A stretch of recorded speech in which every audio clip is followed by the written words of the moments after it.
شکر الہی میں پتھر بھی رو پڑا۔ ایک بزرگ کسی راستے پر جا رہے تھے۔ انہوں نے ایک پتھر کو روتے ہوئے دیکھا۔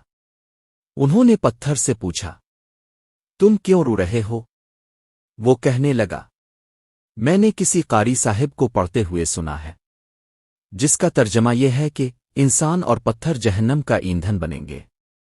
جب سے میں نے سنا ہے، میں رو رہا ہوں کہ کیا پتہ مجھے بھی جہنم کا ایندھن بنا کر جلا دیا جائے۔